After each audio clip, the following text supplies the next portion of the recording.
நீங்கள் பார்த்துக் கொண்டிருப்பது நியூஸ் 21 செய்திகள். தமிழ்நாடு செய்திகளை உடனுக்குடன் தெரிந்து கொள்ள நியூஸ் 21 செய்திகளை பாருங்கள். உண்மை, உழைப்பு, உயர்வு. சேலம் மாவட்டம் ஓமலூரில் உள்ள அதிமுக புறநகர் மாவட்ட அலுவலகத்தில் அதிமுக பொதுச் செயலாளர் எடப்பாடி கே பழனிசாமி செய்தியாளர்களை சந்தித்தார்.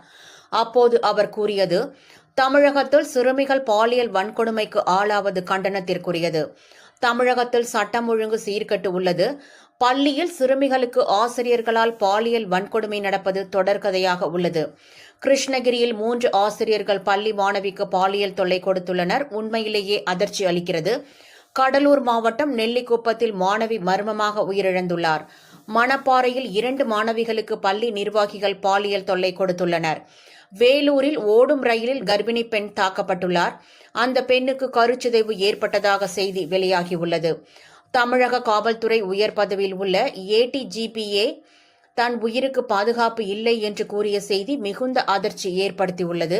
சாதாரண மக்களுக்கு என்ன பாதுகாப்பு இருக்கும் என்பதை எண்ணி மக்கள் அச்சப்படுகின்றனர். சிவகங்கையில் காவல் நிலையத்தில் பெண் எஸ்ஐ தாக்கப்பட்டுள்ளார். பாதுகாப்பு அளிக்கும் காவல்துறைக்கு இந்த நிலைமை என்றால் பொதுமக்களுக்கு யார் பாதுகாப்பு தருவார்? பல முறை ஊடகத்தின் வாயிலாக நான் வெளிப்படுத்தியிருந்தேன். உரிய நடவடிக்கை எடுத்திருந்தால் இதுபோன்ற சம்பவங்கள் தவிர்க்கப்பட்டிருக்கலாம். பொம்மை முதலமைச்சர் ஆட்சி செய்வதற்கு இதுவே சாட்சி. கட்சி கொடி கொண்ட ஒரு கார் ஈசிஆர் ரோட்டில் பெண்களை துரத்தி சென்றது. 24 மணி நேரத்தில் 8 கொலைகள் நடந்துள்ளது.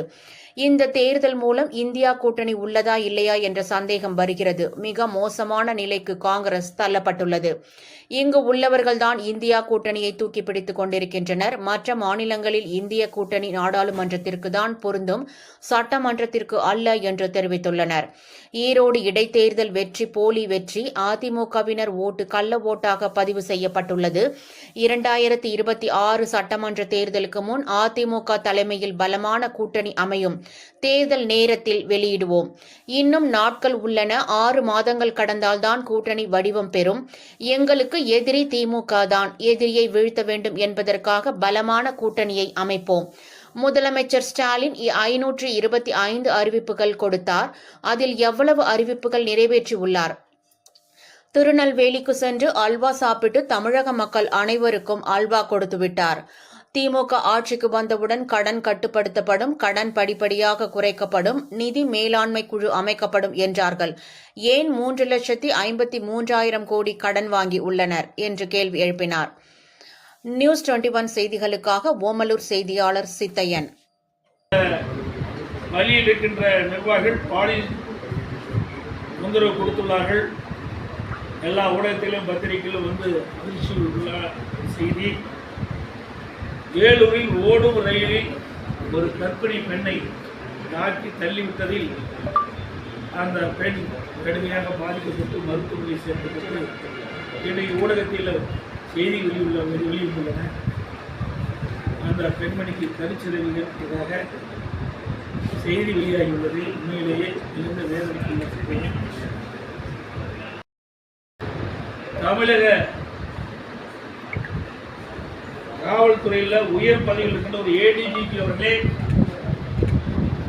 தன் உயிருக்கு பாதுகாப்பில்லை என்ற ஒரு செய்தி மிகுந்த அச்சத்தை ஏற்படுத்துகிறது, மிகுந்த அதிர்ச்சி ஏற்படுத்துகிறது.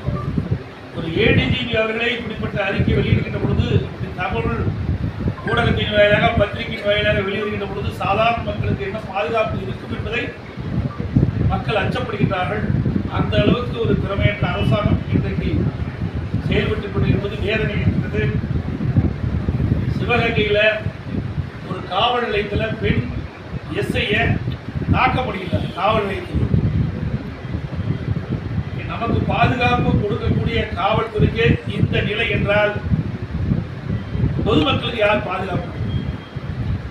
அப்படி ஒரு அலங்கோல ஆட்சி ஸ்டாலின் மாடல் ஆட்சியை இதையெல்லாம் இந்த அரசுக்கு அவ்வப்போது ஊடகத்தின் வாயிலாக பத்திரிகையின் வாயிலாக வலைதளம் மூலமாக நான் வெளிப்படுத்திக் கொண்டிருக்கின்றேன். அதையெல்லாம் கவனத்தில் எடுத்திருந்தால் கூட, அதுக்கூட நடவடிக்கை எடுத்திருந்தால் கூட இப்படிப்பட்ட சம்பவம் நடைபெறாமல் தவிர்த்திருக்கலாம். குற்றச்செயல் ஈடுபடுகிறவன் எவ்வித அச்சமும் இல்லாமல் குற்றச்செயல் ஈடுபடுவது உண்மையிலேயே வேதனை அளிக்கின்றது. ஒரு பொம்மை